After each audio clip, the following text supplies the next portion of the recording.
Vous écoutez Pierre Nantel. Ça arrive le temps des fêtes, il y a beaucoup de gens qui, par exemple, vont se dire « Ah, j'aimerais ça être dans un chalet, il me semble que Noël, le temps des fêtes, ça se prête bien à ça. » Mais il y a une autre place qui bénéficie souvent de cette impression d'être compatible avec l'ambiance des fêtes, et c'est la ville de Québec. Un article dans le Journal de Montréal évoquait aujourd'hui à quel point il y a la position de Québec est très enviable au niveau des destinations touristiques. On va en discuter avec le conseiller en communication de Destination Québec, M. Félix Tremblay. Bonjour, M. Tremblay. Bonjour. Vous devez vous péter les bretelles ce matin, vous? Se péter les bretelles, disons qu'on est heureux. Je comprends. Vous avez de quoi? Vraiment, et c'est pas d'hier que Québec a cette belle réputation. Aujourd'hui, vous diriez que Québec est devenu une destination internationale? Oui, certainement. Il n'y a pas de doute quant à l'international. La vraie question, c'est est-ce que le tourisme hivernal est en train de devenir aussi fort que le tourisme estival? Vous avez raison, c'est tout à fait le point. Mais vous avez mis de l'avant cette image-là, évidemment avec le carnaval, mais les patinoires, la terrasse du Frein, tout ça. Où déployez-vous vos efforts pour aller chercher ces touristes? Écoutez, si on regarde, les principaux touristes de Québec demeurent encore les gens du Québec, donc les gens de Montréal, les gens de l'Outaouais, les gens de la Gaspésie. Ensuite, vous allez avoir les Américains qui ont été très présents à Québec en 2024, qui ont dépensé presque 20% de plus que l'année précédente. Donc ça, pour nous, c'est une contribution significative. Ensuite, vous allez avoir les Français et les touristes internationaux. Et comment expliquer cette hausse-là, selon vous? C'est difficile. Je ne vous cacherai pas qu'on va faire une analyse plus poussée. C'est sûr que le taux de change joue énormément en faveur des Américains parce que, pensez-y, si vous choisissez votre prochaine destination de vacances et qu'on vous dit que tout ce que vous allez acheter va être à 20 ou 30% de rabais, c'est sûr que c'est un incitatif intéressant.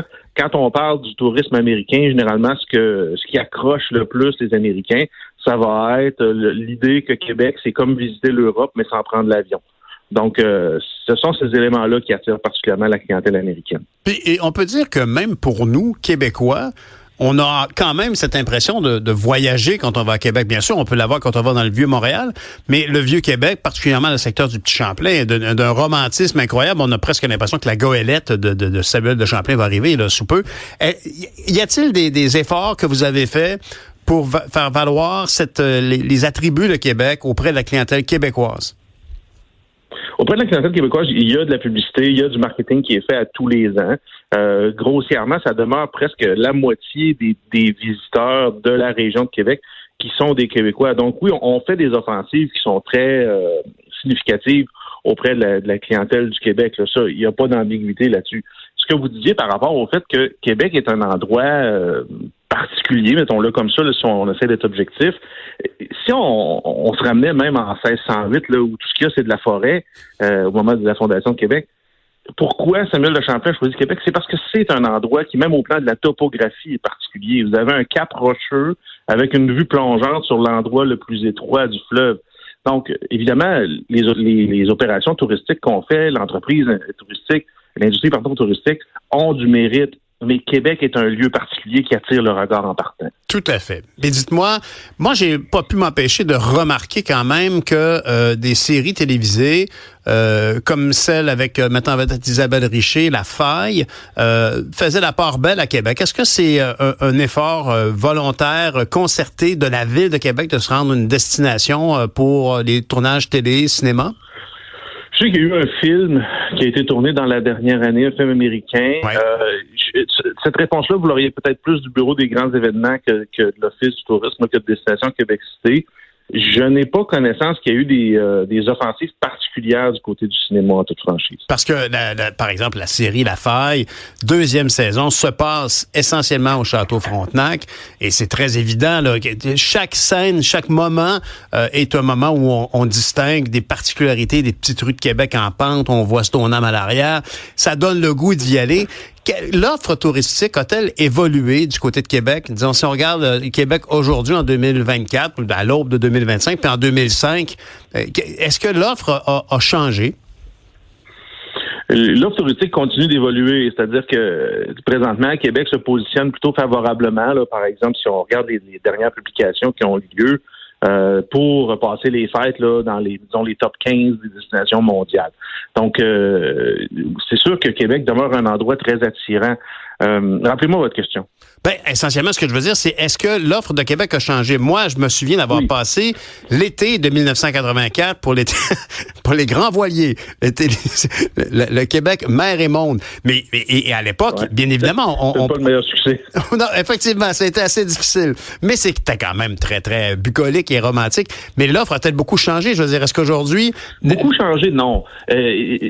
Québec demeure ce qu'elle est. C'est-à-dire que c'est une ville fortifiée avec une vue plongeante sur l'endroit le plus étroit du fleuve. Cet élément-là change relativement peu.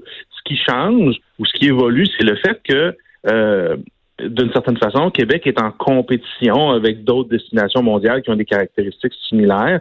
Et pour demeurer au goût du client, il faut être au goût du jour. Par exemple, une des choses sur lesquelles on met beaucoup l'accent depuis quelques années, c'est le tourisme durable. C'est qu'on essaye de mettre en place des éléments qui font en sorte que ne serait-ce que, par exemple, au plan culturel, la présence touristique est moins un irritant pour les gens qui habitent dans le Vieux-Québec, par exemple. Okay. Ça, c'est le côté social.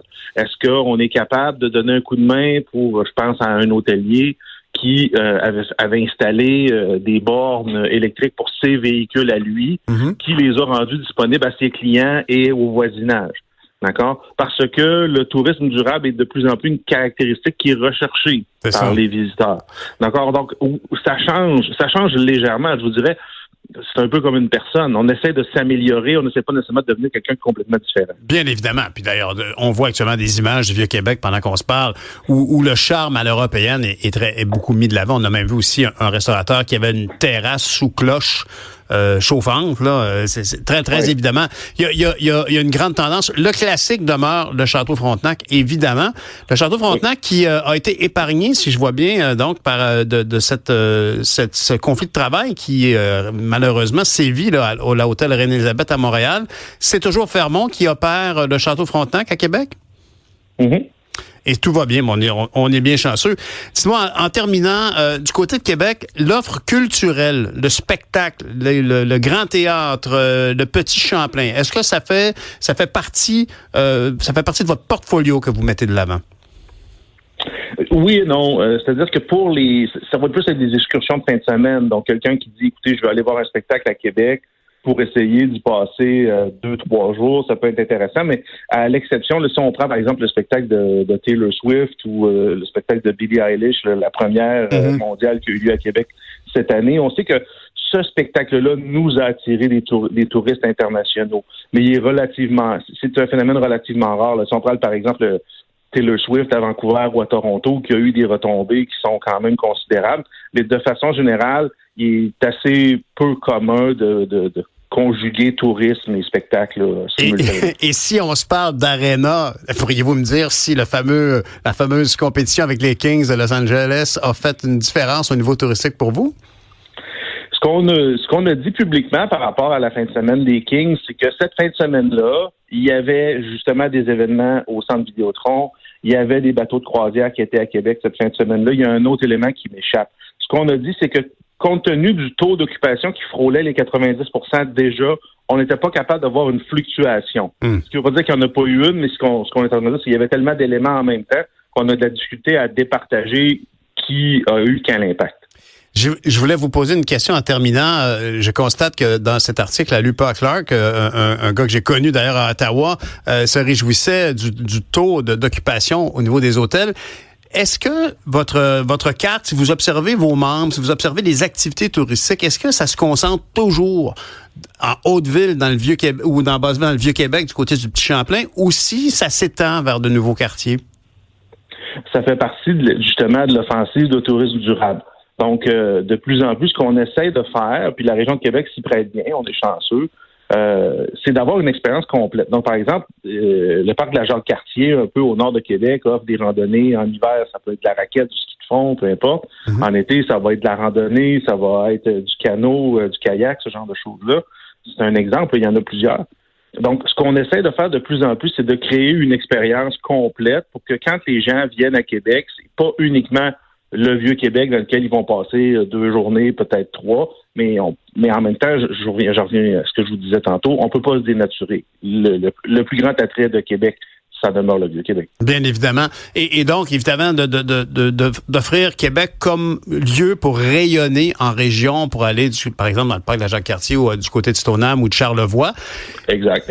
Mais dites-moi, des quartiers comme Saint-Sauveur, des quartiers qui ont beaucoup, beaucoup changé, là, au sud du boulevard Charest, y a-t-il un développement au niveau des activités? Par exemple, la dernière fois que j'ai séjourné dans un hôtel à Québec, c'était de ce côté-là. C'était du côté d'un hôtel sur une rue perpendiculaire à la rue Saint-Roch. Est-ce que ce quartier-là, c'est à la mode, comme par exemple à Montréal, on peut constater que le Mile End est un quartier très en vogue. Est-ce que c'est à la mode ou ça se concrétise aussi en activités touristiques et au niveau des restaurants? Ben, c'est-à-dire que c'est plus générationnel, c'est plus drivé en mauvais français par les résidents. C'est-à-dire que ce sont des quartiers, si on prend l'exemple du quartier Saint-Sauveur, c'est un quartier qui est en train de changer, là, de se gentrifier, dans lequel on est en train d'installer des restaurants, des activités plus au goût du jour. Et à ce moment-là, ça attire les touristes, mais ces commerces-là pourraient pas se définir en disant qu'ils sont totalement axés vers les touristes. Donc, oui, ces quartiers-là évoluent, le pouvoir d'attrait demeure le Québec. J'en demeure convaincu, par contre, que les gens choisissent Québec, entre autres, parce qu'ils savent qu'ils vont bien y manger. Et je pense que le tourisme culinaire a beaucoup d'importance. Est-ce que, en terminant, il y a un enjeu de main-d'œuvre du côté de l'hôtellerie et de la restauration à Québec? Ce qu'on me dit, c'est que ce n'est plus la crise que c'était. Ce qui ne veut pas dire que c'est nécessairement facile, mais il y a eu une époque où, disons, quand quelqu'un se présentait à l'entrevue puis qu'il avait l'air d'être capable de faire le travail, on le mettait assez rapidement à l'ouvrage. Maintenant, on a un peu plus de sélection, c'est-à-dire qu'on est capable de choisir des gens qui ont de l'expérience pour le travail X, Y, Z. Mais on n'est pas là dans des situations où on a énormément de CV. Donc, c'est encore relativement difficile de recruter, mais moins qu'auparavant. Je corrobore ce que vous dites parce que il y a environ 1 an, je me rappelle d'être allé à Québec et tous les serveurs et serveuses que j'ai rencontrés étaient des immigrants français qui arrivaient et qui nous disaient « Ouais, nous sommes arrivés au Canada. » Je savais vous dire comment ça se fait que tu me dis pas que tu es arrivé au Québec. Ouais, exact. Il y a des gens, il y a des entrepreneurs qui me disaient quelqu'un venait pour une entrevue, il y avait 2 bras, 2 jambes, où il a fait un job. C'est ça. Mais en tout cas, l'important, c'est que l'offre touristique demeure aussi pertinente, intéressante et chaleureuse. Faut pas, comme vous dites, que Québec se dénature et qu'on se rappelle quand même que ce lieu-là est aussi un lieu de tournage, comme vous l'avez bien dit. Il y avait 23 décembre, d'ailleurs, le film l'an passé, qui faisait allusion avec Guylaine Tremblay, qui se déroulait d'ailleurs de ce côté-là. On sent que Québec fait partie du patrimoine pour les fêtes, pour tout le monde au Québec et à l'international, et c'est tant mieux. Merci beaucoup, M. Félix Tremblay, conseiller en communication de Destination Québec. Je vous souhaite de joyeuses fêtes. Merci, à vous aussi. Au revoir.